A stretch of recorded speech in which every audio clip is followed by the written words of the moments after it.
voice can break the dark. A single spark ignites the heart. But if we turn when justice calls, the chains we forge will bind us all. When truth is silenced, when lies take hold, the cost is freedom, the soul grows cold. No one stands tall while another must fall. Freedom for one depends on freedom for all. We're mavericks of freedom, rebels in the fight, defending every voice, defending every right. For the moment we falter, the moment we stall, we lose our own freedom when we let others fall. You can't stand free while others kneel. When justice fades, it's freedom they steal. An innocent condemned, a crime unspoken, and with it the bond of liberty is broken. No tyrant rules without our consent. Oppression thrives where silence is spent. Stand for the weak, the silence the small, or freedom will crumble for us all. We're mavericks of freedom, guardians of the light, fighting for the truth, for what is just and right. For the rights of one are the rights of all. We rise or we fall by answering the call. Even those we may oppose deserve the rights we all uphold. For if we deny them what is fair, we build our own prison in despair. The fight's not easy, it never will be, but justice for one is the key to be free. We stand as mavericks, together we strive, defending the rights that keep freedom alive. We're mavericks of freedom, rebels in the fight, upholding every truth, protecting every right. When one is oppressed, we're all in the thrall. Freedom for one depends on freedom for all. So take a stand, let your courage rise. Defend the truth, don't compromise. For the soul of the world, the writing's on the wall. Freedom for one depends on freedom for all.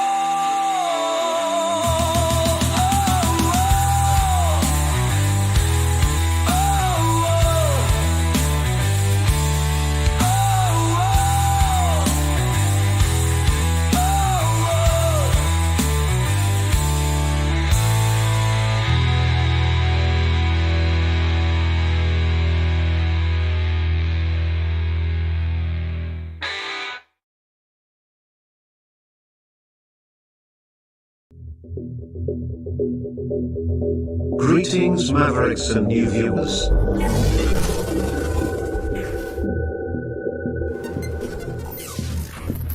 Tonight, direct and live from the Maverick News Network World Studios. This is Maverick News with Rick Walker.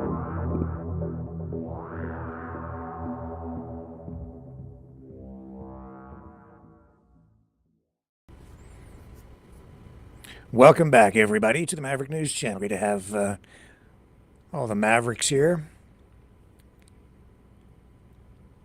Where should we begin? Of course, tariff talk, Trump talk,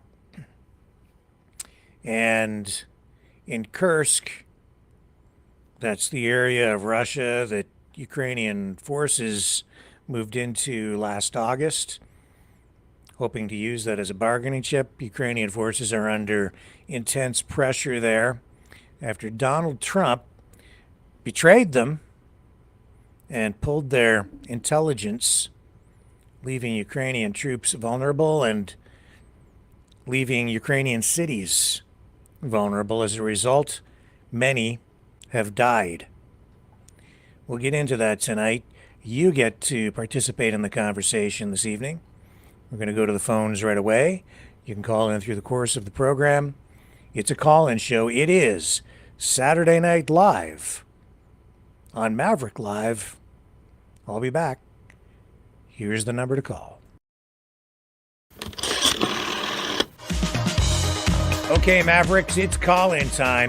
Join the conversation. Call 1-647-734-4220. Then enter the PIN number 860-075-764, followed by the pound sign.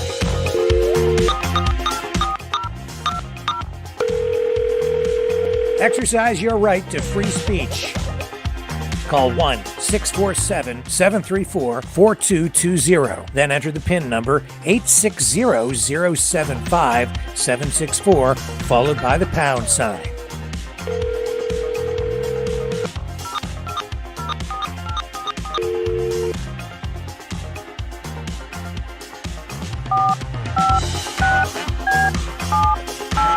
Call 1-647-734-4220. Then enter the PIN number 860-075-764, followed by the pound sign. Maverick News. Call now. The world is watching and listening to you.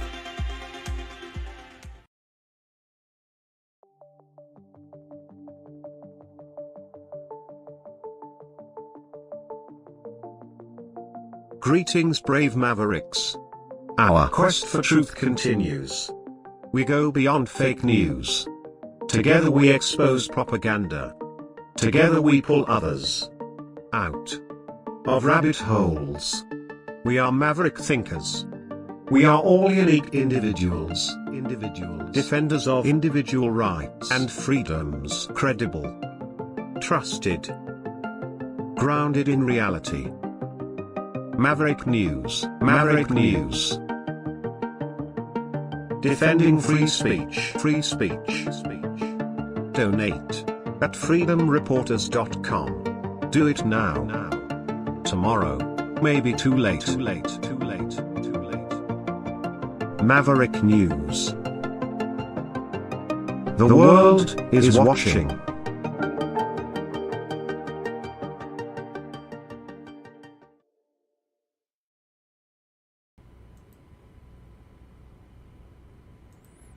Okay. Well, there's a lot of stuff we can talk about tonight. But I have to say, I'm flabbergasted at what I'm watching unfold in real time out of the White House. What Donald Trump and his administration has done with regard to Ukraine is, in my view, inhumane, cruel, and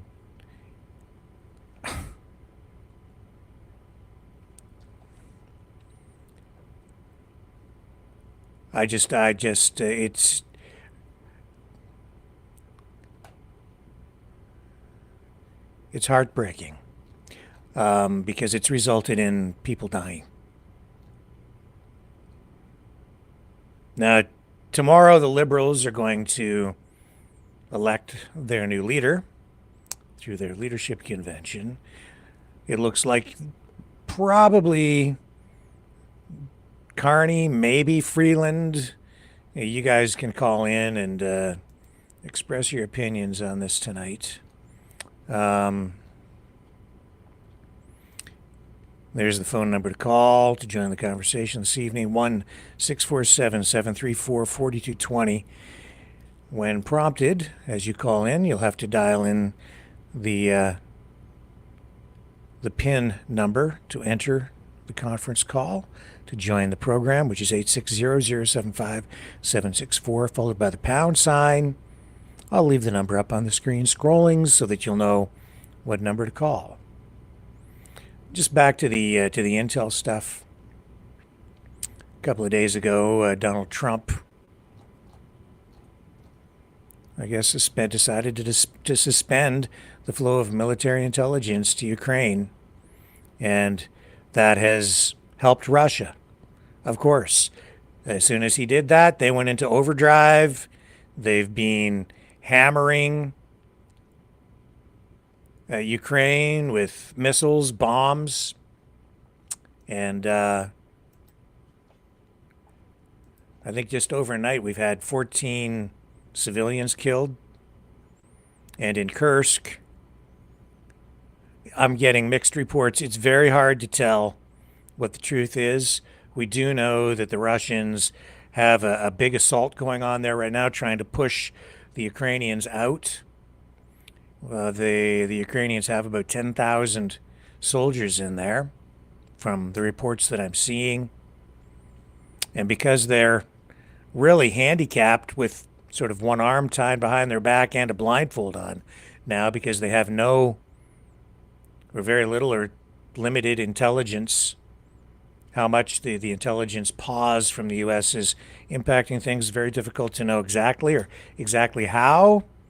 Not all of that information is being shared for obvious reasons, but we are seeing that it's having a pretty serious impact in Kursk. And the reports we're getting, different reports. On the Ukrainian side, they're putting a more positive spin on it, but on the Russian side, they're portraying this as a major loss. We know that hundreds of soldiers for sure have died. We're getting reports from media in the middle that indicate that we've got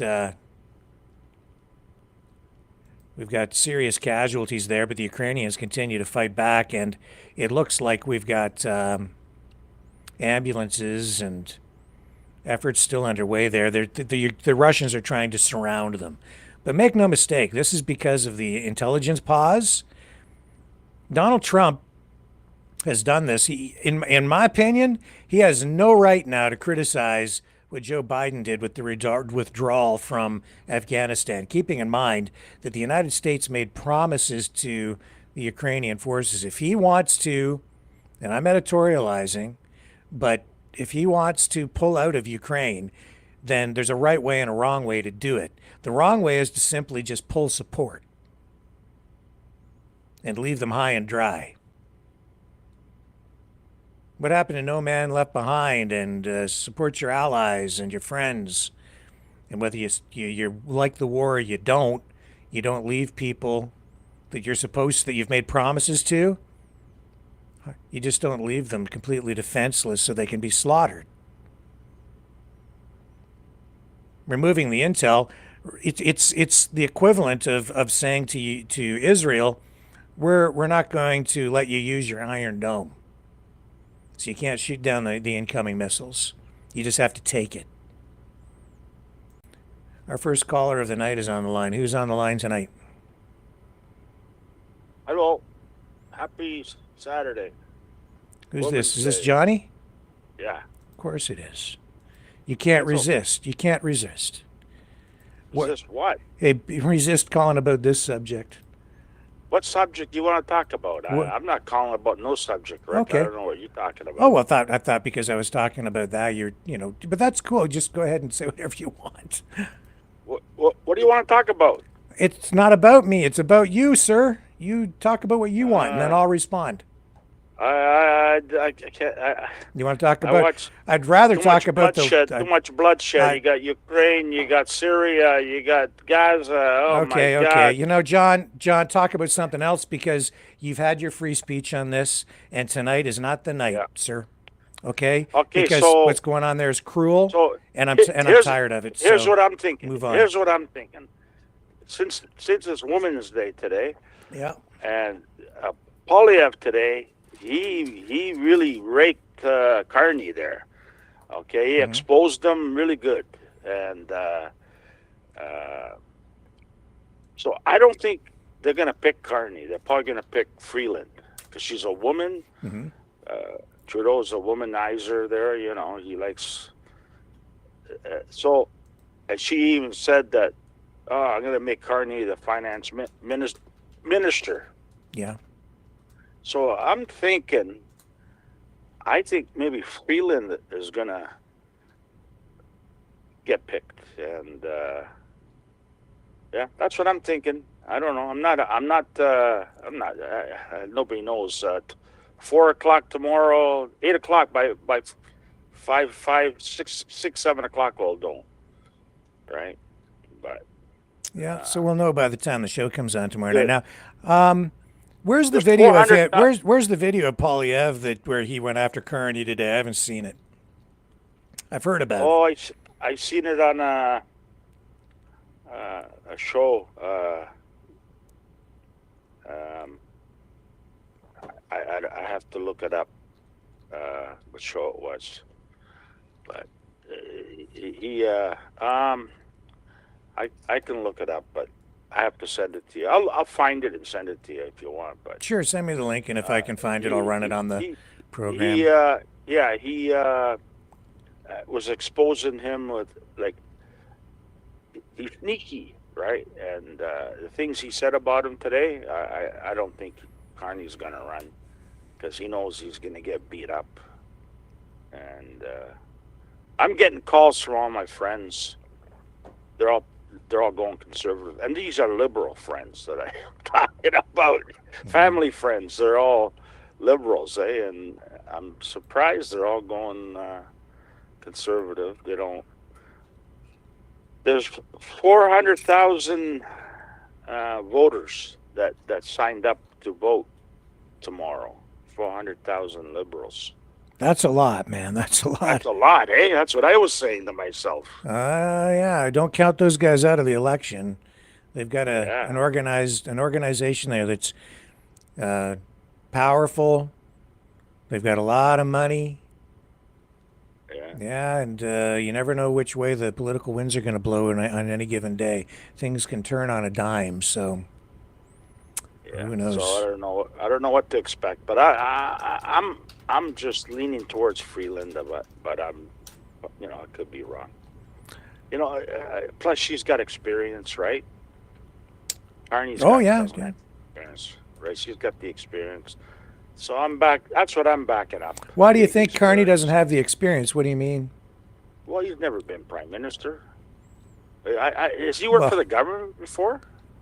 Oh, well, yeah, in a manner of speaking. He was the governor of the Bank of Canada. He was also the governor of the Bank of England. But he didn't sit in the House of Commons there. No, he's not been an elected politician, but but as the governor of the bank, he's been integrated into government, like it's an extension of government. It's a part of government. He knows how government works. He is a liberal. He's been part of the liberal machine for a long time. Very, heavily educated. Knows finance inside out. He knows how the systems work. Yeah. But that's why when they say he's an outsider, I don't buy it. He's an insider. He's just been on way inside, almost deep inside. I hate to use that word because it triggers people, but he's deep inside. So he knows how all the inner workings of politics and the system works for sure. See all the protesters today in Toronto and Montreal. Montreal was big. It was a lot of people. Yes, yeah. It was Women's Day, and they're all protesting Ford, and they. And I looked at them all. I go, oh, man, they look like they're all on welfare. They're just looking for more money, right? But like I tell everybody, there's three parties. There's Polyev, which is the Conservative Party. Then you've got the Liberals, which is a Communist Party. And then you got NDP, which is a Socialist Party. So you pick what you want, Well, I'm not going to show this video, but I've got all these topless women marching in the streets of Paris with their breasts painted with American flags and swastikas and the word fascist written on their whats, and nobody likes Trump, eh? Nobody likes Trump. Well, some people love Trump, but other people don't. Like, it's pretty extreme, the feelings. Well, look what China did today. What did they do? See what China did today? You mean the tariffs? Yeah, they put heavy tariffs on us. Yeah. Because you don't buy their cars. Yeah. Well, that's payback. And I don't agree with Canada retaliating. I know. On No, because here's my logic. Okay, Trump nails you at 25%. Okay, we have to pay a little more. But if we No, actually, drop it, we don't pay more if he hits us with 25%. We pay no more. so what? Huh? We don't pay anymore. So why are we attacking them with up in the ante? We're actually not upping the ante. We're just defending ourselves, and it's not even exactly it's not we're not doing to him what he's doing to us. First of People all, out there don't first know of what's all, going on. well, yeah, I'm thinking that maybe you're not entirely clear on how it works. Yeah, yeah.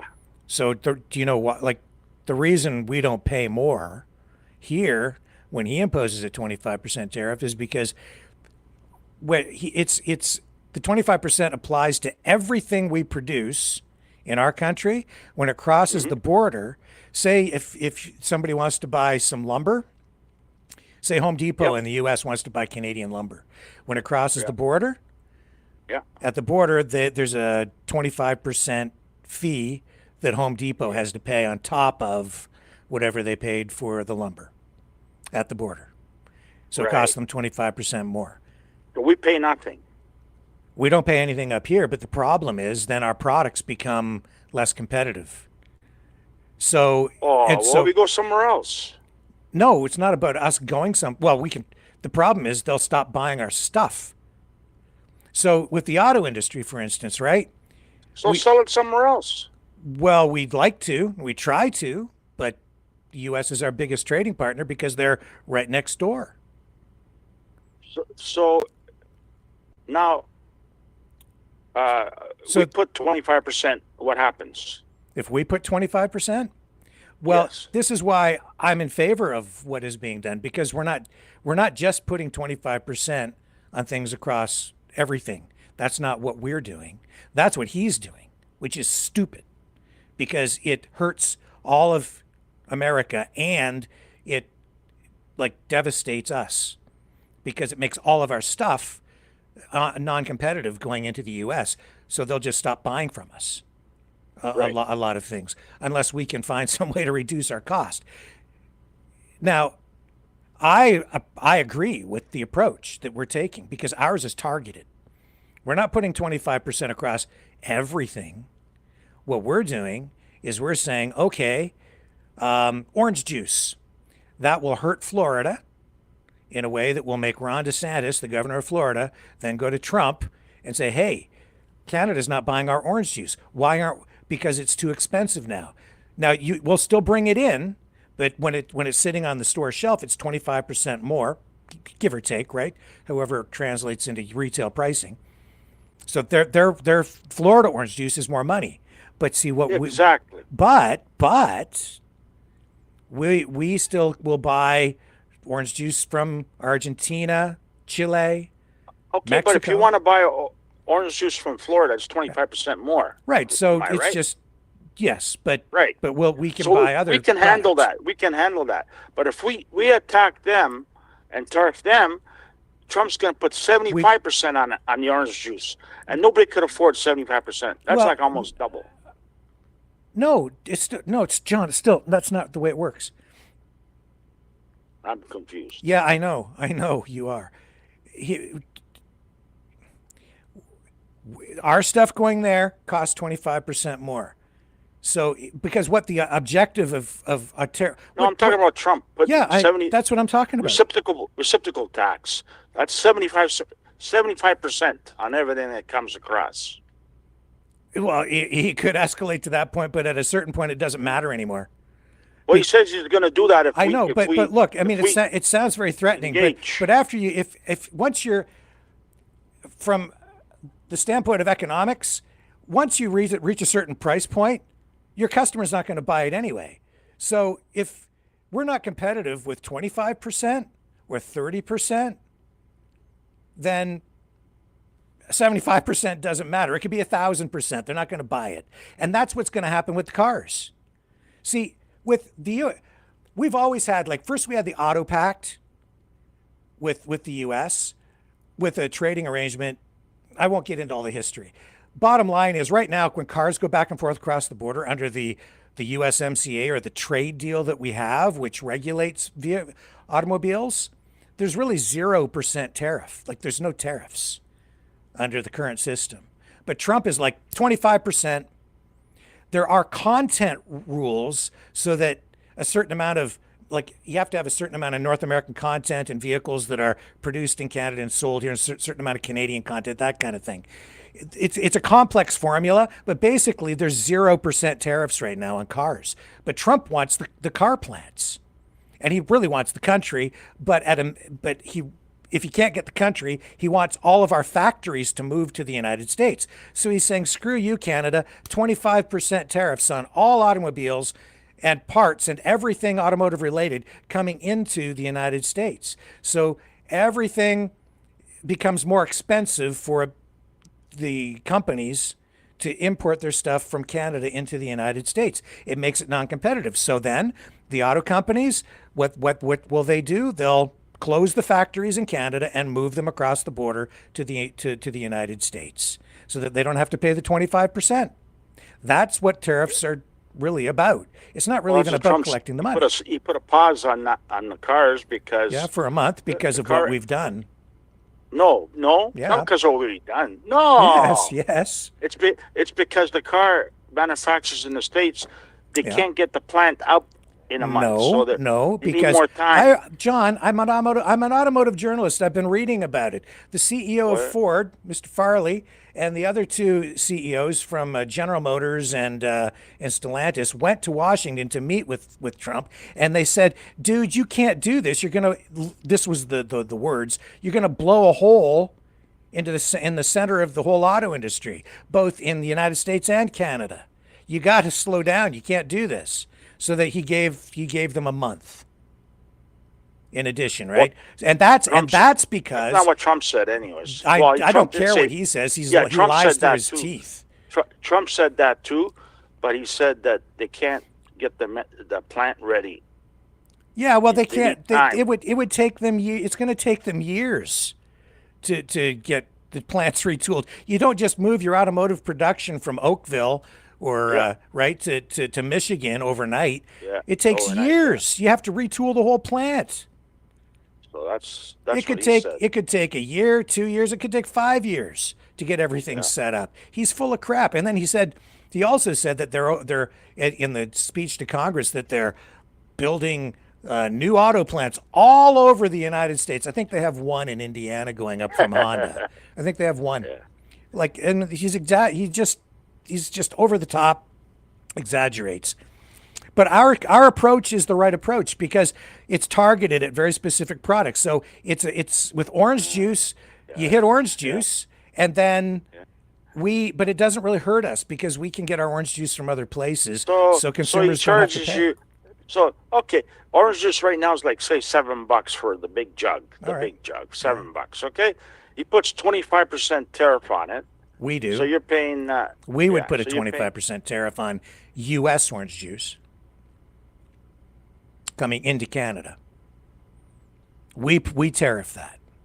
So then when it crosses the border, Loblaws has to pay 25% more tax on this side to make Florida orange juice less competitive price-wise.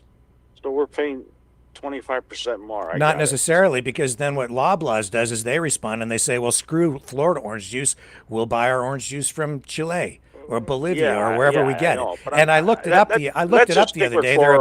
There's about 16 different countries we buy orange juice from. Let's just stick with Florida orange juice. I understand what you're saying. Mm-hmm. I'm trying to figure out the math. Okay. The math? So we'd be paying 25% more. So you're looking at only on Florida orange juice. So you're looking at $1.50 more. So that's $8.50 now you're paying for that jug, right? Yeah, for Florida, but you don't have to buy it. You can buy another brand, from somewhere else. What the reciprocal tax? How does that work? He's just saying that if reciprocal tariffs or taxes, he's looking at what Canada is doing. and he's saying, I'm gonna hammer you with the same tariff. That's what the dairy tariff is about. He's gonna hit us with a 250% dairy tariff, and I say, go ahead, I don't care. And because it's not as simple as Trump thinks. You want me to explain it?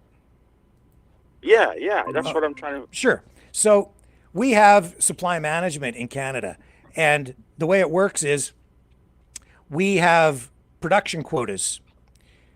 We want to supply the Canadian market with dairy. We don't want other countries bringing it in, because the government, and especially in Quebec, the dairy farmers have said we want food sovereignty. We want to make sure that our dairy farmers have a stable income, that it's not subjected to unfair competition from like big corporate subsidized dairy operations like factory farms in the United States, where they dump their product up here. Okay, so because we want to make sure that we've got food, and we want to make sure that our farmers can survive. So we really don't import much milk, if any. Some, but not very much, because we've got a 200% tariff on milk, and I think it's 240% on other dairy products like butter. So so that makes U.S. dairy, excuse me, not price competitive.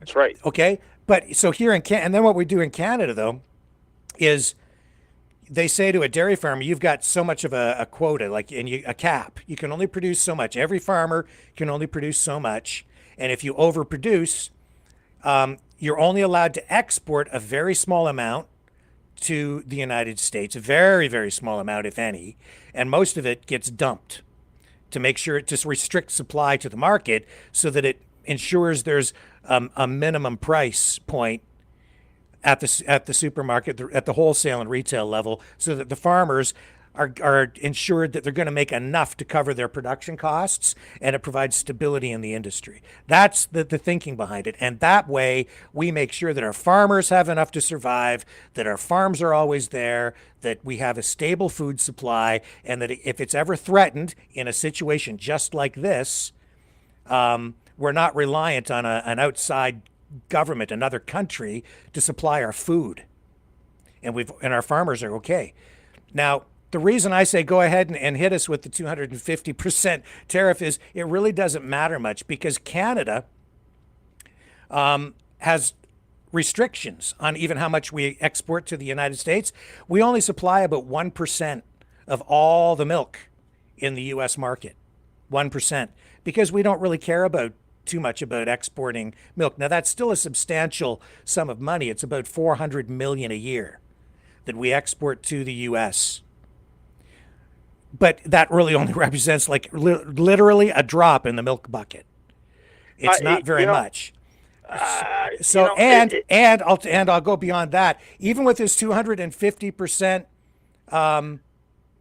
tariff, if I were in charge of the government or the dairy marketing board, the milk marketing board, and I would say to the farmers, I would say, okay, that's fine. We have all this surplus milk that we dump.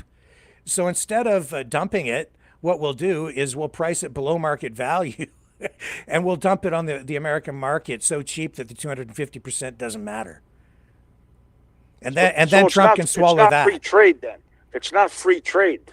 No, not when Trump started this. Well, in a way he started it. He's using... No, we started it too. We're charging them 250%, you said. No, well, we do on anything coming in, but the point is we just closed the market off. We don't really want any imports. That's not free trade. That's not free trade. Free trade should mean free.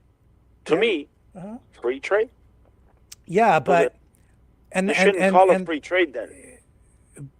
Because in the dairy industry, we haven't had free trade, even under the free trade agreement. In that particular, that's it. But see, John, that's because that's a targeted industry, just one, that's been sort of carved out, where the government has said this is such an important thing that we can't just leave it exposed to international competition, because the international competition isn't always fair, especially in agriculture, where you have Too many regulations in Canada. where you have governments. Listen, please listen.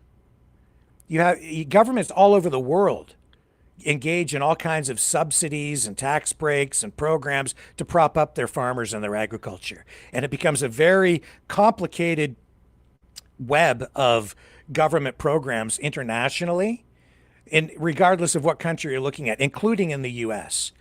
The government there subsidizes, just as we do here, all kinds of agricultural production: corn, soybeans, wheat, cattle, pork, dairy, all kinds of things. The levels are all at different places. And then, you also have, see, in the States, they just have much larger corporate farms. It's been my view, for a long time, it was my view that we should probably open up the market and allow competition and let just Canadian farmers compete, and maybe look at expanding the scale, the scope of the dairy operations in Canada. But honestly, because of what's happened now, my view has flipped, because this shows that that Trump, who's really using these tariffs for other reasons, it's not really about the money. He's using tariffs as a weapon to achieve other political goals. But this is leaving the Canadian. If we were integrated into that food chain, if we were integrated, our food supply would be in jeopardy. He could then easily just cut off our food. He said he was using tariffs to help pay the deficit. Yeah, well, that doesn't see. That's another. That's what he said. I know, and that's where he's also wrong, because if he achieves the goal of bringing the auto plants into the United States, right, then the tariffs that he's going to charge won't exist. He's not going to charge 25% on anything produced, because now it'll be produced on the U.S. side. And he's promising his people that he's going to eliminate the income tax and replace it with revenue generated through tariffs through the Department of External Revenue. But if he doesn't have the tariffs because the plant's moved, then he has no external revenue, so he can't. And then now he's got no income tax, so now he's got nothing to run his government with. So what's he going to do? Someone else is on the line here, right? Yeah, who's on there? Is that Dragon? Who's on the line? Hello? Hello, who's that? It's Leo.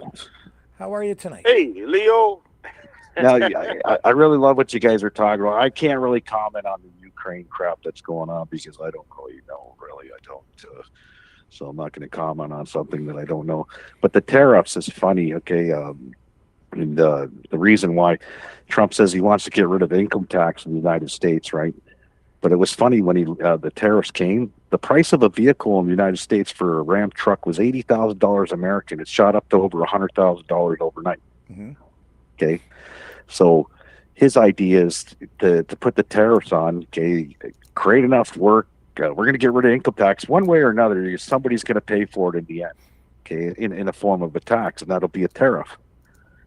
Okay.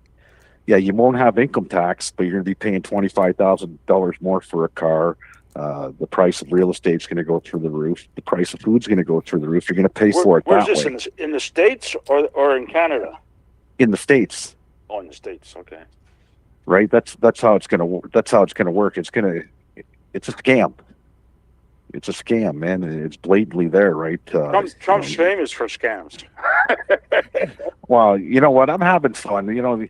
I'm just looking at it all going, I don't know what to make of it all. Now we got Chinese tariffs and everything else. So all I'm doing is I'm doing videos, satire videos of everybody. Justin Trudeau yesterday, Doug Ford got it today. I'm going right through the list. PP, Elon, Trump, they're all getting it, right? Because they're all doing some crazy shit. And I can make fun of about just about anything, right, that they do, because I don't know what to make us. That's all we have at the end of the day as Canadians is laughter, I guess, right? So, well, we're gonna make it. It's we're much more resilient than people think. People shouldn't be this afraid of all of the. It's going to be really hard if Trump continues with this, but if the targeting of the tariffs that is the key. It's not It 25% is. across the board. It's like I said with the orange juice, it won't really cost us anything more because we have all these other sources for orange juice. It won't affect things that much, but it's really going to hurt Right. Florida. Oranges just don't grow in Florida, guys. Right. Okay. They're Mexico's, Central America, We'll right? get 'em from Mexico. Africa. Which helps Right, Mexico wherever. because Mexico is in the same boat we're in, so we buy from Mexico. And then Trump can go suck a lemon. Well, I was at a funeral today, unfortunately, but I was talking to a guy named Kane, right, that I know, and he does studies, right, food studies and shit. We're talking about because he sees my garden. I always put on Facebook and videos of it, right?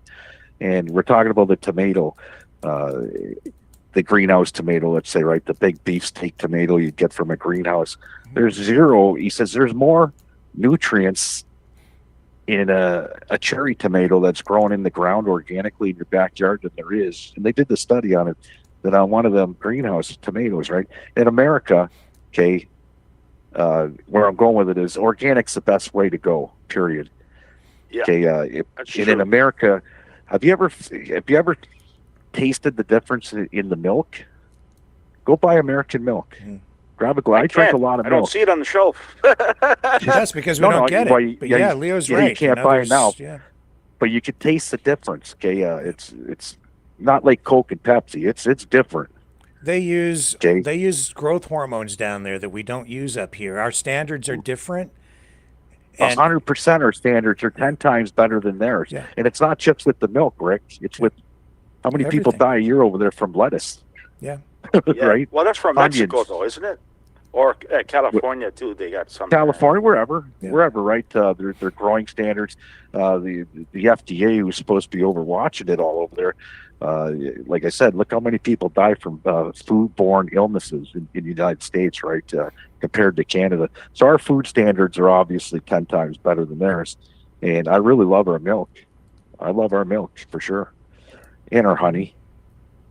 Right, so it's different. I'm buying this new milk. It's more expensive. It's Canadian. I notice I go to the grocery store, and it's what's it called? Natural. It's like $7.50 for 3 bags, and the other one's like $6.10 or something. It's called natural. Yeah, it's that's the filtered milk, right? I don't know, but it's microfiltered? Really it's more expensive than the other. Yeah, it's because they microfilter it. They get more of the bacteria out of it, and that way it lasts longer. Hey, that's what I was getting at, Rick. Yeah. I bought 3 bags today, April something. The other milk, March. It's good till March. The other milk is only good for 2 weeks. That's right. This is good for a month. Yeah. It's healthier. why I don't It is healthier in a lot of ways because milk can. It's just an interesting product. I'll just say that. But microfiltered milk lasts a lot longer, and I think it's a superior product. Yeah. I've never had it, but I don't mind going to the farmer with the cattle and Natural. having unpasteurized milk right there, raw milk. I have no problems with drinking that. Right, but like I said, the difference in all their products in the U.S.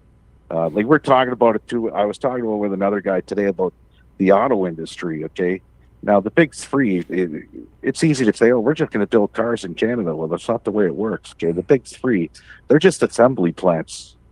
Okay, it's like buying something out of a box that comes to your house on Amazon, and it takes you 3 hours to put it together. Right, you're assembling something. The same way with the vehicles, everything's lean for a reason, okay? Because they don't want to store shit here and store shit there, right? So they're lean to have maybe, let's say, 3 to 4 weeks worth of, if that. I'm being really nice. I'm saying 3 to 4 weeks.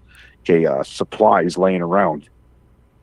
Sometimes not even. They have since the 80s. They've had just-in-time delivery systems. The inventory is on the road in the transport trucks. Right. You would know more about that, right? Like I'm saying, I'm being really nice. I say 3 to 4 weeks. Not even. It's like sometimes days or hours. And that's why what Trump is doing, the guy is a one-man economic wrecking ball. The way he's I can't wait to do my flopping, satire about him. I'm just putting it all together, right? I He's did a good one causing today. economic devastation just by making a decision on Monday and reversing it on Tuesday. Nobody can plan for anything. It's costing billions of dollars up here in Canada. Just as an example, I know that there was a big cattlemen's industry meeting up in Guelph, and so just one of the people that went there was telling me that there was a cattle farmer who on Monday shipped cattle from Ontario into the U.S. cost him $70,000 more, and on Tuesday Trump paused the tariffs. If he had shipped it the next day, it would have cost him 70,000 less. Oh no. And he's not going to get that money back, I don't think. Maybe, probably not. Like, and then how are they supposed to work with this at the border? If you're a customs agent and you don't, like, from one moment, one day to the next, you don't know what's on, what's off. You have to change everything. You have to have people changing all of the tariffs, like the percentages and the computers. How do you know what to charge? Like, these are systems, right? And this is accounting. It's a mess. It's going to be a mess. Okay, like I don't get it. I think it's a bluff. I'll tell you the truth. It ain't a bluff because it's happening and it's already causing chaos in every What's industry. going on with China, Rick? What's going on with China and their tariffs? I haven't had time to check the whole list of the products, but a lot of it's agriculture and food stuff, and I think a lot of it is. I don't know for sure because I haven't looked at it in enough detail. I just know it's agricultural products, but I get it, and it's because it's payback for us supporting the Biden administration and now Trump too, with the electric vehicle tariffs, and which was an appropriate response to what China was doing, honestly, because China subsidizes the electric vehicle industry so heavily over there that they're creating overcapacity. They want to supply the whole world with electric vehicles, and that's why you can get them for like $10,000. Yeah, well, my buddy Jay, that was at the same funeral today. He's working in that battery plant. I said, "What's it like in there?" Mm-hmm. He says, "Leo, it's going to go down." He said, "It was a waste of money. It's going to go down. It's going to go down hard and fast." Yeah. Kids, the battery plants, all those billions of dollars that the government put up for it. Yeah. You know what he told me? He said it's going to be an Amazon plant. I said, you know what? That's funny you said that because I've been hearing that from a lot of people over the last 6 months period, that it'd be Amazon, right? The building's massive, it's huge, and that's about the only company that could probably use it, right? That much space is Amazon, right? But it's going to hit us so hard because that's why I was said from the beginning, man. The government should not be this heavily involved in pushing an industry, because this is exactly like I didn't anticipate this, but it's a huge risk to the taxpayer. If we don't get the return on that investment, we're screwed, because the government has dumped an unprecedented amount of money into the electrification of the industry, right? And now 100%, we're going to be out billions on that. And then the response now, to the tariffs. Now they're up in what I heard it was $5 billion. That's nothing, Rick. Yeah. That's nothing. $5 billion's nothing. The big three auto workers, if they were to lose their jobs, the government said, okay, we're going to pay you guys whatever, right? Subsidize, or they want to subsidize companies. Okay, if you're going to be laid off, they keep you on the books. So you could just go on to work 2 days a week, and the government will make the other 3 days, right? They're gonna blow through $5 billion. If you thought the vid, over all that other shit that happened where they spent $350 billion, $5 billion's a joke. But we're in some serious shit, and it hasn't even begun. Why not right? retrain them to a different field? Well, because the government's already invested. I'd have to look up the total amount, but it's been like $5 billion here, $10 billion there, $2 billion there, another billion over there. Volkswagen, Stellantis, all the auto companies getting money to retool their plants or build entirely new factories. The government's partnering with them in public-private partnerships. It's going to be a mess. It's a mess. It's an economic bloodbath. That's why we have to stand firm and find a way to stop this, because if they need to get in the ground, Ford needs to do his shit.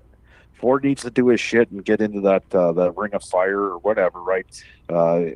make the mining industry boom for Ontario, right? I don't know if that's going to save Ontario, but there's something there called gold.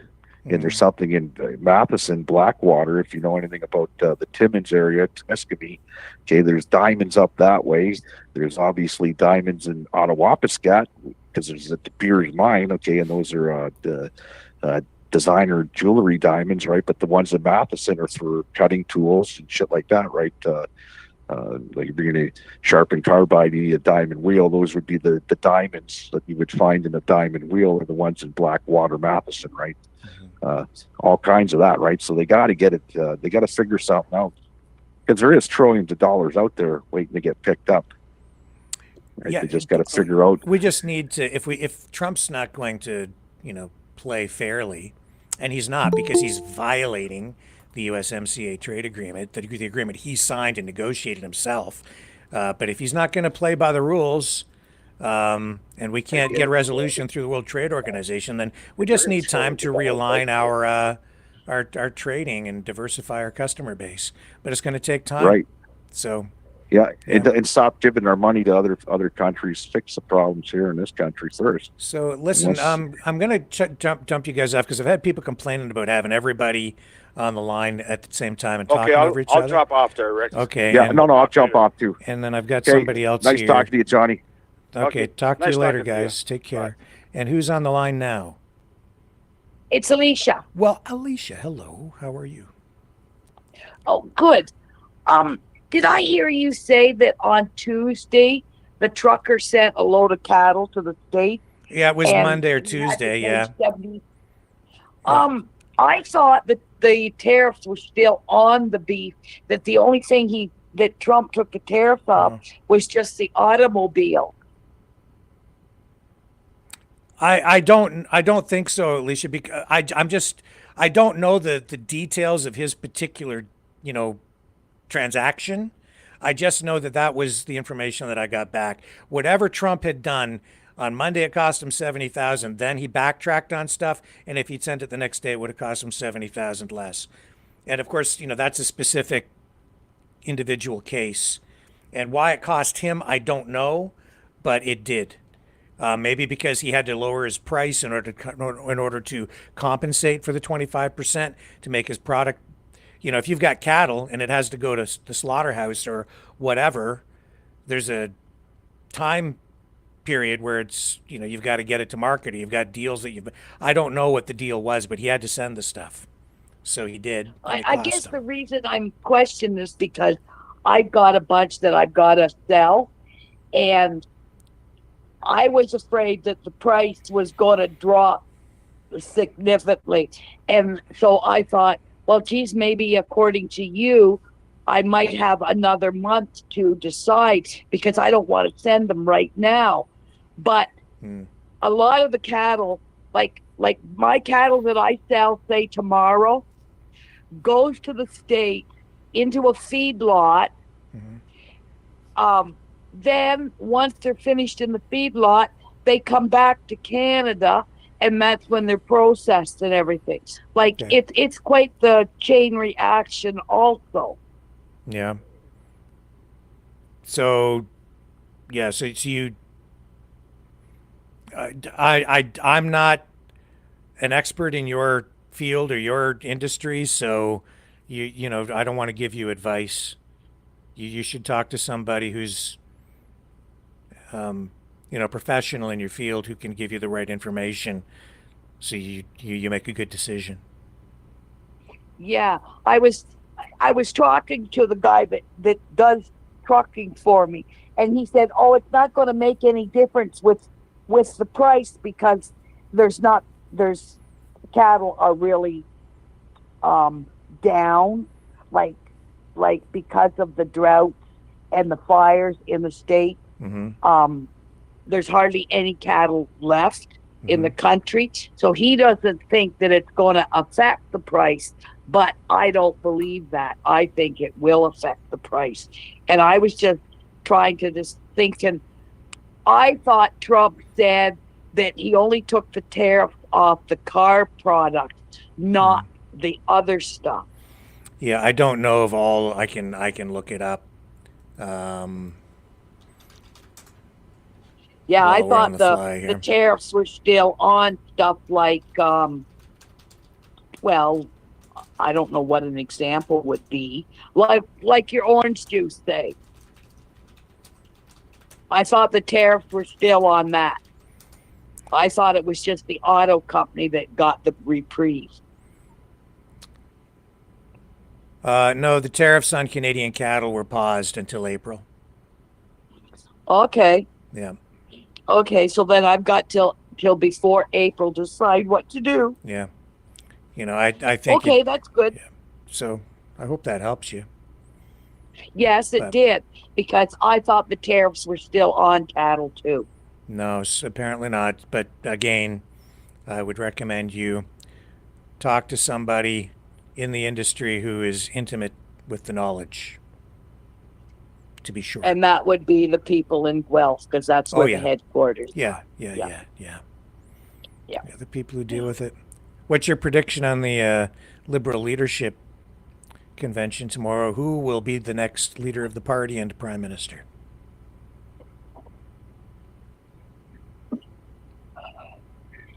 I think Trudeau and them have got Carney nailed down. Hmm. They have from the beginning. I don't think who.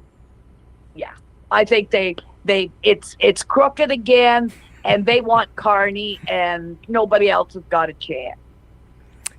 When it comes to political parties, yeah, they have a lot of different methods to sort of put their thumb on the scale. Yeah. So. And Carney's the one that Trudeau's been pushing, and they're talking. That's all the talk's about. And I don't know. Sounds like Christian Freeland wants to put nukes on our borders to fight the state. Well, I think some people are portraying it that way. That's not really what it means. But Carney, I guess he's one bad dude. Yeah. When it comes to the nukes, this is the problem. Donald Trump has destabilized the entire world. Well, some people are cheering, thinking that his alignment with Vladimir Putin on foreign policy, basically flipping sides, is going to bring world peace. Quite the opposite. 100% the opposite.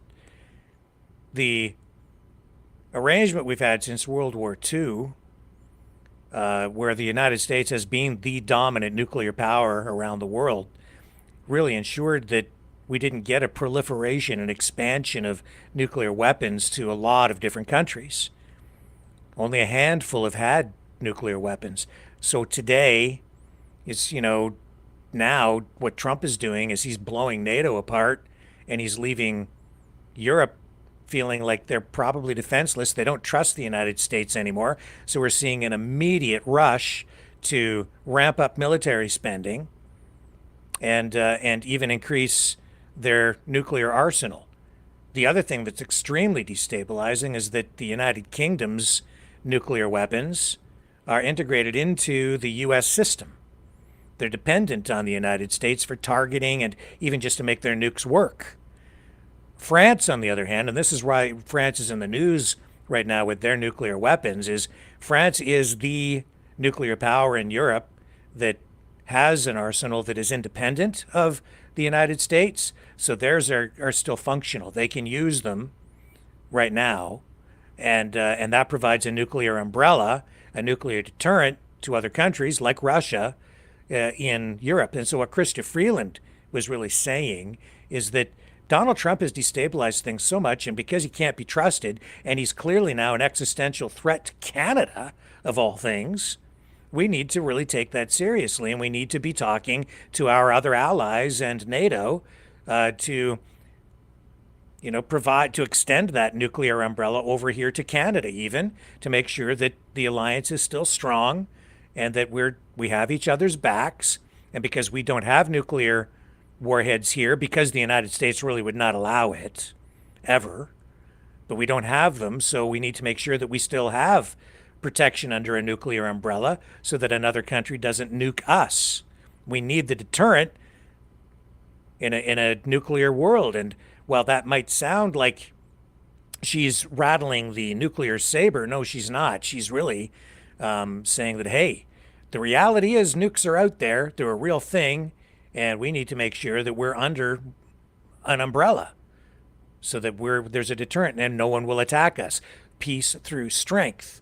If we don't have nukes, if look what happened to Ukraine. They gave up their nukes. They had the third largest nuclear arsenal after the fall of the Soviet Union. They gave them up. And where are they at tonight? Yeah. It's not looking good. So it's not that we want to nuke anybody. It's just that she's saying, hey, we better make sure that we've got, we've got our other allies are still in alignment with us, because we're not sure what the heck is going on down there with Donald Trump in the White House. And I agree. I absolutely agree with that. That's why peace through strength. If you're weak, a guy like that, this administration does not believe in freedom. They don't believe even, I don't think, in democracy at this point, because they don't respect the sovereignty of other nations. He doesn't care about the sovereignty of Greenland. He's just going to take it, as he said in his speech to Congress, one way or another. Oh, sure, you can have your vote, but if you don't vote to join us, we're still going to get it one way or another. He's taken back the Panama Canal one way or another. He's going to get Canada. Hasn't used language quite that strong, but it's pretty darn close. Oh, he's just said that he's going to use economic force to get Canada. And that's what he's doing right now. Now, people are still asleep at the switch. They're like, oh, I think he's joking. He keeps telling you he's not. How many times does somebody have to tell you that they're not joking before you realize they're not joking? He's not joking. Well, I know he's not. And and it's pissing me off that everybody's jumping on the Trudeau bandwagon, because all he's doing, Trudeau's against us, and I don't understand why people don't see through it. We've got 25% tariffs coming on. The carbon tax in April is going to end up being about 65%. Hang on. Back it up.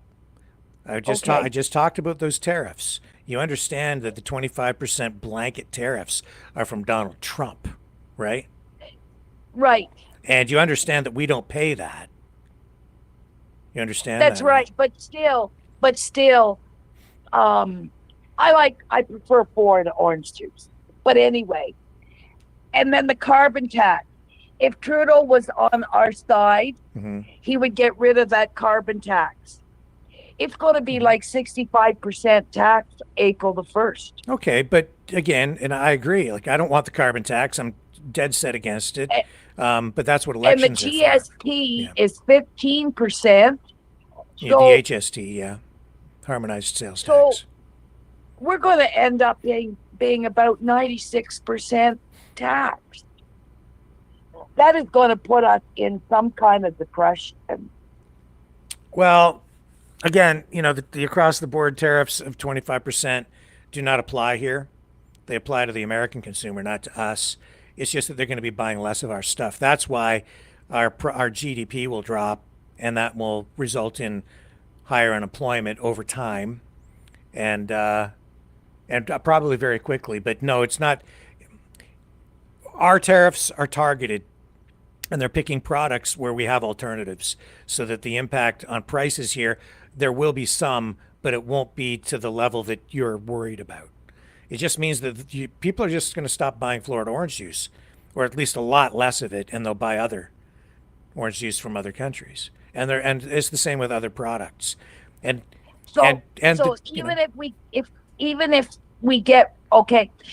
if you cut out the tariffs because it's not going to affect us. Well, yeah. On April the 1st, our own Canadian government, we're going to be charged about 80% tax. 80% just our tax. own government. How do you figure 80% tax? What at what point are you? Carbon tax is going to be 65% because it's going up. And the HST is 15%. Well, hang on. No. I think you're misinterpreting whatever that number is, that 65% carbon tax. Where are you getting that Well, 65% figure from? I think the carbon tax right now is is almost 14 or 15% also. And in April the 1st, he that new carbon tax, it's going up, and he said it would end up being about 65%. Okay, so I'm looking it up. So,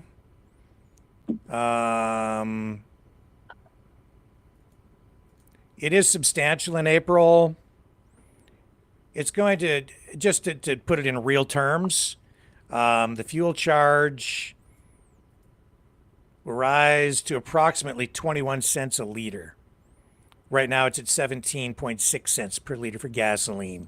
So about 3 cents a liter more for gas. That's what it amounts to in April compared to what you're paying right now. And Well, that doesn't sound so bad then. no, it's because they're using there's a mathematical sleight of hand going on in the political arena these days when it comes to things like Polyev talking about the carbon tax.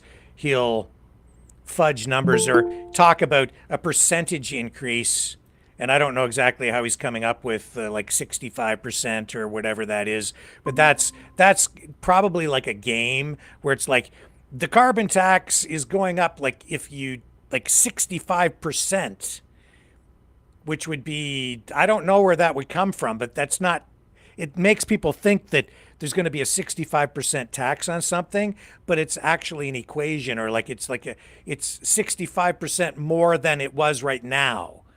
So if it's like a 7-cent tax and it goes up to like 10 cents or something, then you might say that that's like a 30% increase in the carbon tax. And then in people's heads, they think that it's like, oh, I'm going to be paying 30% more, which is true, but you're not paying 30% more overall for the whole product. You're paying like 30% more of like tax. The tax increases by like 30%, but if it's only pennies or cents, then you're paying that 30% more. Do you see what I'm saying? Yeah.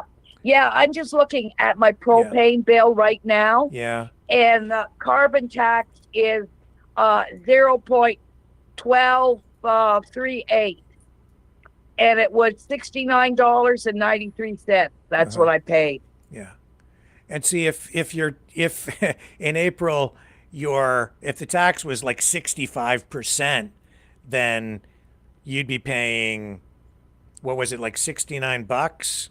And I'm not good at doing that level of math in my head per se, but if you 65%, so you'd be paying like well over $100 next month, and that's not going to happen.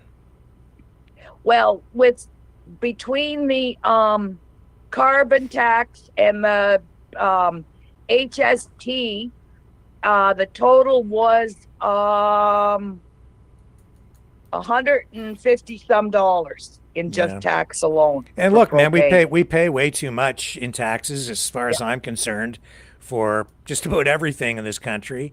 But it's also important to be accurate and not let people scare you to the point where you're afraid to go out your front door. Keep things in a true perspective. Politicians from all political stripes lie through their teeth all the time, or they conflate things or exaggerate to make it sound worse than it is all the time. So no, you're not going to pay. It's not 65% tax on the product. It's whatever. I don't know what that number is specifically related to, but do you understand what I'm saying? Yeah, I do. Okay. I hope I was clear enough in my muddy kind of way. Who else is on the line tonight? Somebody just called in.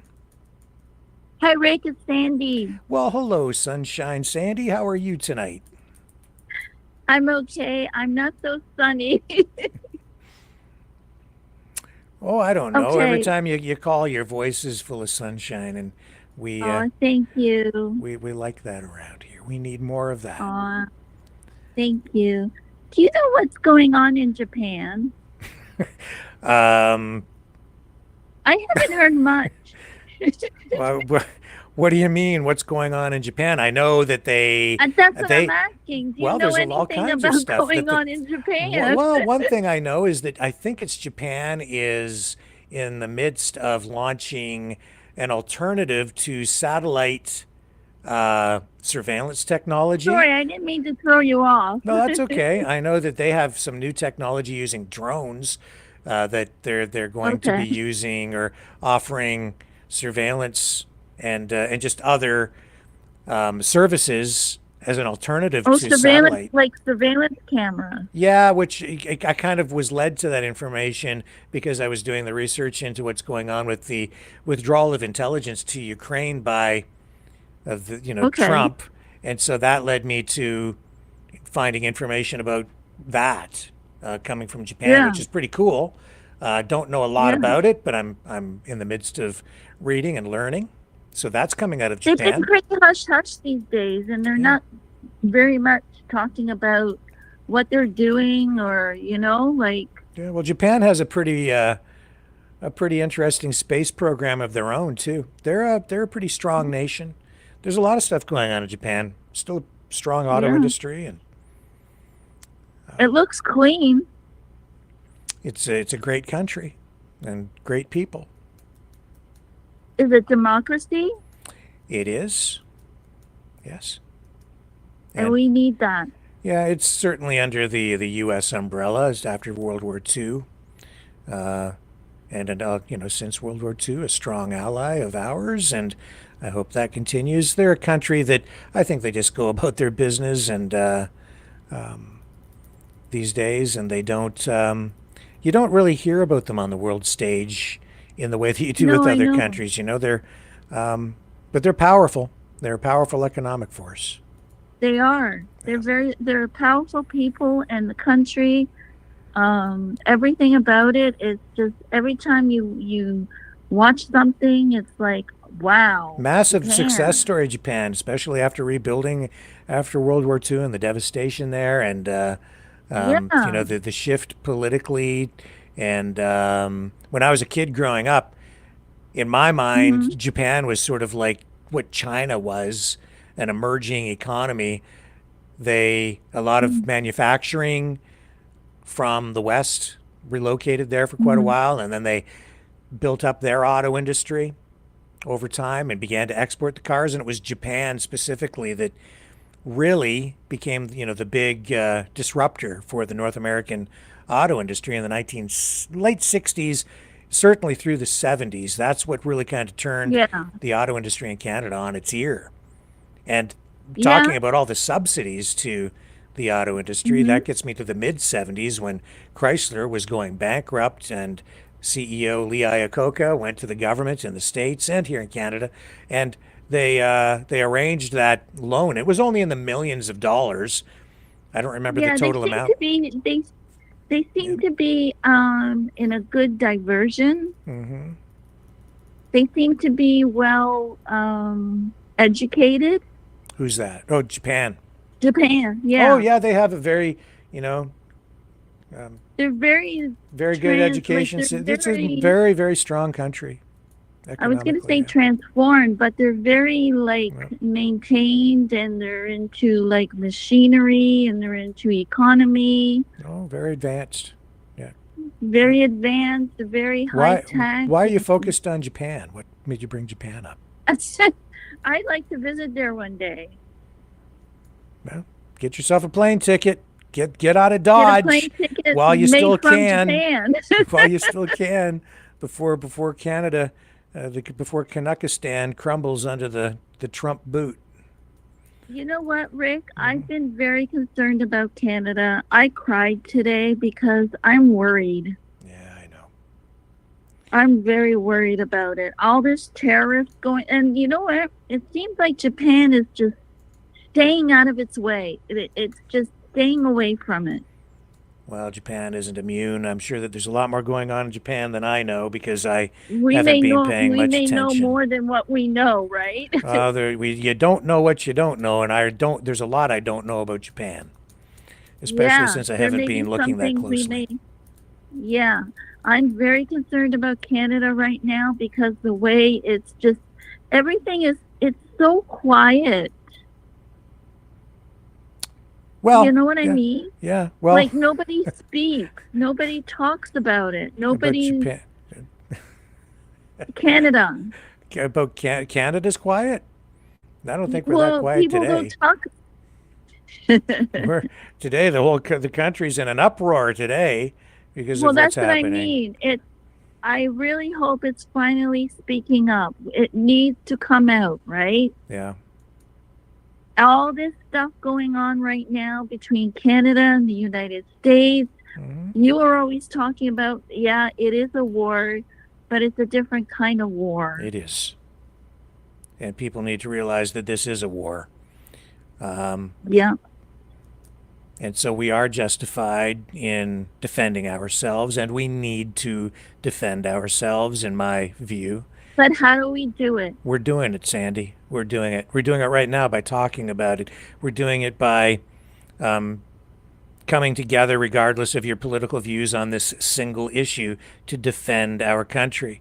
And at this point, it's more important right now to do it than ever because we need to stop this now, this attempt to Yeah. take over our country. We need to stop it Yeah. now before it gets to the next level or the next level or the next level where But it I could mean, turn into something much, much worse. We need to nip this in the but bud. we get up every morning and we're here every day and we go to bed at night and we get up in the morning the next day and it's not okay. It's not okay. Right. It's not. I'm learning that myself. I've been going through a rough time Yeah. and you know, like You're I not see alone, what though. You're not alone. I know, but it has to change. Yeah. And who's going to change it? Us. You're helping to change it right now, Sandy. You know, I Just by do have calling a in here. voice, and I'm not here for me. I'm here for everybody, for the Mavericks, for you. I'm here for my country. Yep. I am really getting tired of the ignorance that's going on, the bullying that's going on. That's right. You know, I'm really tired of the red tape going on. Let me tell you something, okay? And then we're going to wrap up for the night. Yep. There's a song that we play at the beginning of the show these days, right? And Mhm. it's and the lyrics in the song say, "Freedom for one depends on freedom for all." Right? Yes, sir. Mm-hmm. Yeah. It's an idea that comes But it's it comes not that comes that from the free. No, but it comes from the philosopher John Locke. It comes from the very ideas that Western society was formed on. It's an integral concept to everything, Even though we're retired, we work and we Yeah. work hard. and so just remember this, okay? You're an individual, Mm-hmm. and we're here for you because you as an individual are here for us. It's kind of like the Three Musketeers, all for one for all, right? All for one for all. Exactly. And that's why Exactly. when I wrote the lyrics to that song, You I- wrote that song. oh yeah, I wrote the lyrics for that for sure. And that's why I used the phrase freedom for one Congratulations. depends on freedom for all. And together Very true. we're going to take care of you because we know you're here to try and help take care of us too. And you know the thing, even though you're alone, you're not alone. Not around here, you're not. Antonio, you're not alone. That's right, Antonio. We love you. And Yep. Sandy, we all love you. And I love all you Mavericks out there. And I'm not perfect either. yeah. And we'll be back tomorrow night, 7 p.m. Eastern, on the flip side. Here's Cosmo. Thank you, Sir Rick. Thank you, Sir Sandy. We'll talk to you later. Okay? On the flip. Thanks for bringing the sunshine. See you tomorrow, everybody. Very well. Very On- welcome. On the flip side. Here's Cosmo. flip Take it away, Cosmo. My best friend, my dog. Here he is, Maverick and the News Brothers. Free dog. Well,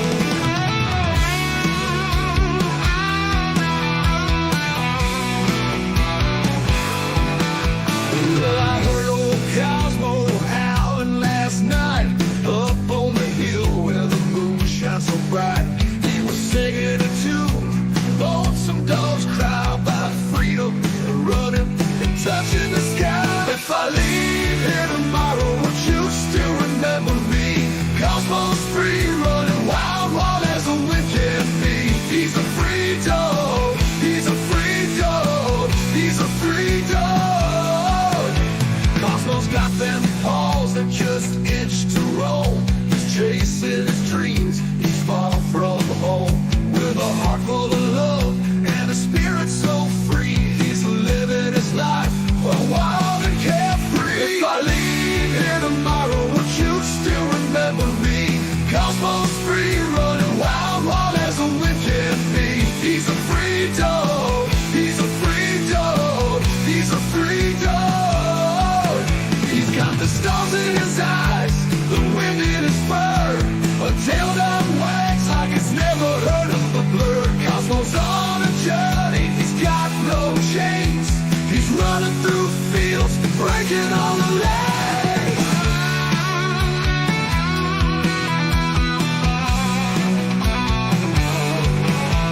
Now the night's getting cold and the sky's turning gray, but Cosmo's still out there, he's miles away. He's not looking back, he's got his path to tread. With every step, he's leaving his path. If I leave here tomorrow, would you still remember me? Cosmo's free, running wild, wild as the wind can be. He's a free dog, he's a free dog, he's a free dog. So if you're feeling lost, just think of Cosmo's run. Remember his spirit, his freedom, his fun. And maybe one day, when you're feeling low, you'll find your own freedom and let your spirit go. If I leave here tomorrow, would you still remember me? Cosmo's free, running wild, wild as the wind can be. He's a free dog, he's a free dog, he's a free dog.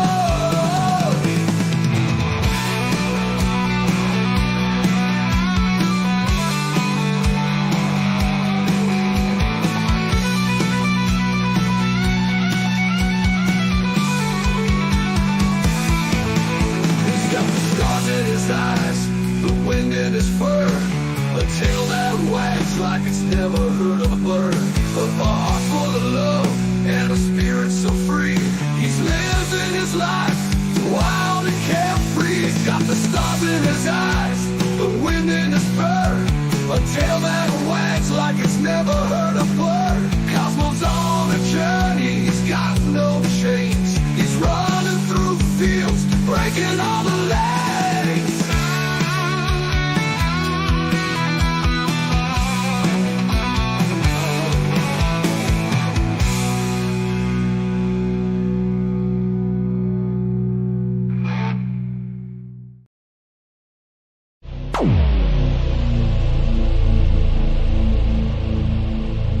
This has been a Maverick Multimedia production.